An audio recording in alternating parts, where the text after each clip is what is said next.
The views and opinions of this program are those of the hosts, guests, and callers. There is substantial risk of loss in trading futures and options, which you should carefully consider prior to trading.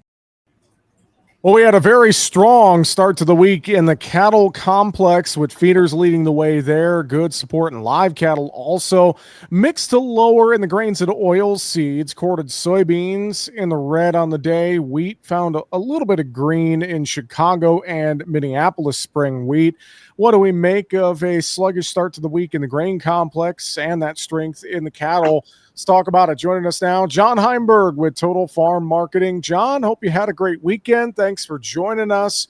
Let's start with that cattle complex. Really impressive start to the week with feeders leading the way and fats higher as well. I know we got cattle on feed later this week to think about. What's your take? Did I miss a news item, or was it just money flow in general on Monday? Yeah, it felt a little bit like money flow out there. I mean, not a lot of news in the cattle market, but let's get into some of the particulars after the sell-off. First off, cash trade did come down, but we still saw some top-end 240 trade out there, so compared to that type of trade, obviously retail values, we're a little firmer today, still 401 choice carcass. So that keeps the meat on the bone for that cash market. And then you'll look at the feeder market. September contract comes off on the 26th, I believe it is. So we're not too far away from expiration. And even with today's $8 move, we're $4, $5, $6 beneath the cash index. So I think we just saw some money kick back into that side of the market. Got some buying strength in. Doesn't mean we're out of the woods in terms of a potential break lower. I mean, most of the day today, the live cattle market, and as well as the feeders, was trading within Friday's range, just a reflection of the volatility. Now we did finally push above that towards the end of the day. But, again, feels like a little bit of consolidation on a downtrending chart. So cautious, but optimistic that maybe we can just kind of hold the value here, given that cash market and that retail market, as well as, we'll see it on Cattle on Feed Friday. Probably just that lack of numbers that still is out there in terms of the cattle complex. Stock market was relatively quiet on Monday as well, but I do know we got the Fed meeting this week and things of that nature. And, the outside markets and cattle have been fairly closely linked here throughout 2025. And I think about the continued support here and the high beef prices at the store. And, I wonder when we talked about this. When does the other shoe drop potentially on one end? And on the other end, if you're not managing your risk in this cattle market right now, I don't know what you're doing, John. Yeah, again, the risk is always there. And again, the cost of options and things are high. But, we just saw ourselves a pretty aggressive pullback in a handful of days. Just imagine if this next leg does break down and we just move on the technical side, that could get lost very quickly in this market. So, but, again, the consumer demand continues to stay strong. And that's one thing that's been holding this market up. It just feels like the consumer wants to pay up for U.S. beef. Maybe the thoughts of interest rates being cut a little bit here this week, freeing up some money flow. So I don't know if that comes into play in the cattle market. Right now it's kind of its own animal. What's really been interesting is that even as we have been kind of, making this rally, pulling back, the fund positioning has been very, quiet in terms, they were, as we rallied to new highs, they actually got out of some short positions. Long positions. So to me, it feels like they got some ammunition they want to pile back in and run this thing up to a new contract high in terms of the fund length. It wouldn't shock me if they could do that. We're seeing the same thing kind of happen in that hog market as we were just about ready to take out the high from earlier this year in terms of length in the marketplace. So I think there's a lot of pieces moving around yet. And the biggest factor is still the fact that we just don't have the cattle and the supplies here to put pressure on the cash market yet.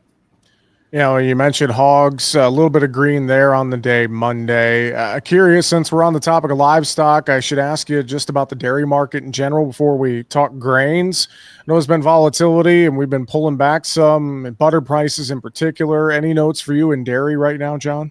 I'm just hoping we find ourselves some footing here. Has been pretty aggressive sell-off in these markets, realistically, since the end of August. We've seen almost a $2 or in some cases a $2 plus drop, and that's been tied to the production side being very, very heavy, revisions adding production in. And then on top of that, just that heavy supplies weighed on the cheese market and the butter market. So again, hoping the 1650 October area puts a little bit of a floor in. Same thing, 19 or 16 here, just by the way the price actions happened. And but we need to see those products step back up in this regard. But I think we're at a spot, though, if we can get some production added here or get some value added back in here, wouldn't surprise me. Well, let's talk over that grain complex. Corn, soybeans, I mentioned, down a little bit on Monday after we had a pretty positive end of the week Friday. I know we're getting into the heart of harvest season. Your perspective on the row crops here, let's start with quarter beans, John. I mean, just profit taking, market kind of chopping around here, not knowing what direction to go. What's your take on things? According to the price action, we're trading within Friday's range today. It was an inside day, a consolidation type day. Wouldn't surprise me. We just kind of grind here. Now, let's keep a couple things still in the radar box here. The report itself wasn't friendly. Okay, the reaction was. We saw the yield come down, but we had another 1.5 million acres of corn, 1.4 million of harvestable acres. Those things really come into play in the bigger picture. Even if that yield comes down another couple bushels per acre, which I anticipated to come down maybe even further than that, just from talking to people and things of that nature, this we still got some pretty heavy load of corn that we got to get through. Maybe this morning guys woke up, saw 430 on the board for December and said, let's sell some. Because there's going to be extra bushels floating around out there. Just actually talking to a customer about what to do with his extra bushels above what he thought he was going to have for production. So those things are going to play.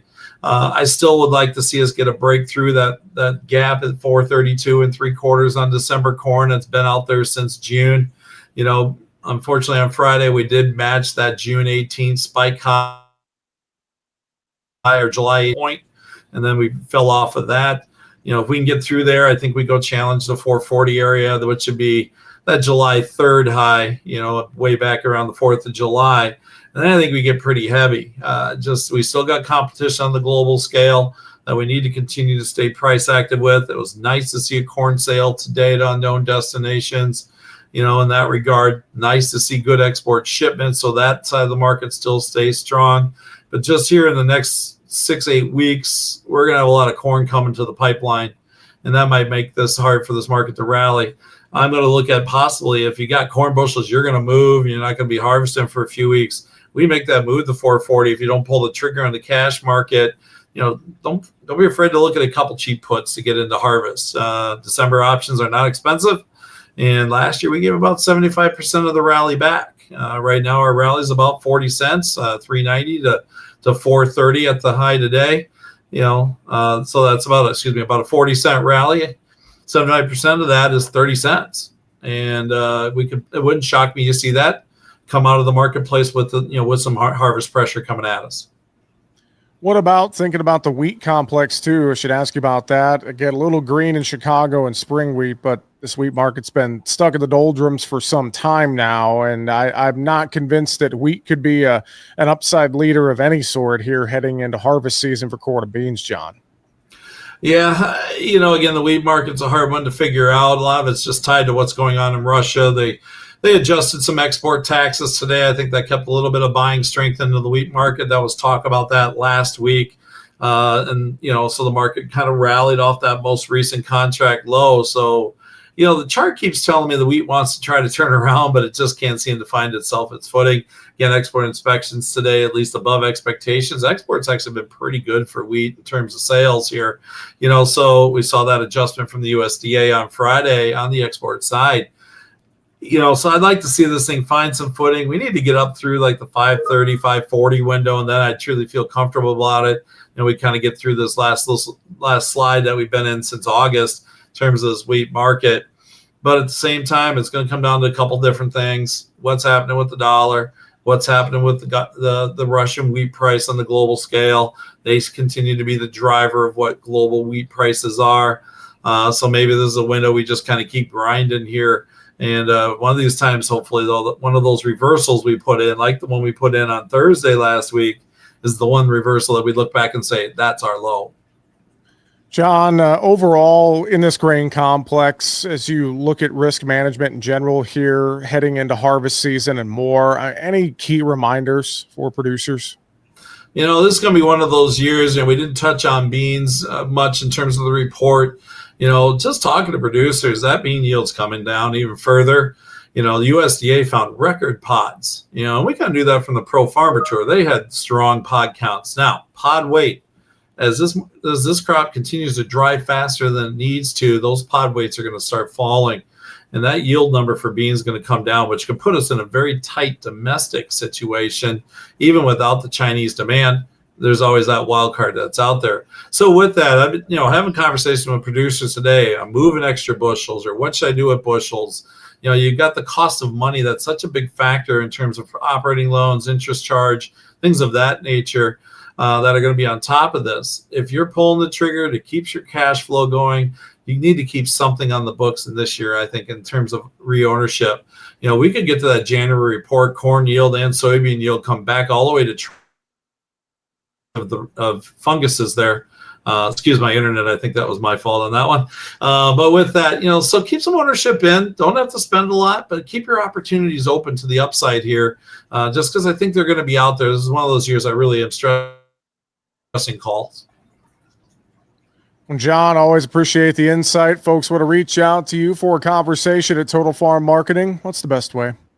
Give me a call, 800-334-9779. Shoot me an email at johnh@totalfarmmarketing.com. And don't forget the website, totalfarmmarketing.com.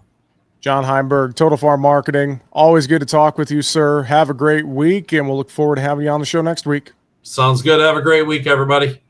Make sure to subscribe to the Market Talk YouTube channel. You can watch our latest interviews with top market analysts in the country, find bonus content, and much more. It's easy. Just go to youtube.com/@MarketTalkAg and hit the subscribe button. Or you can search for Market Talk Ag on YouTube.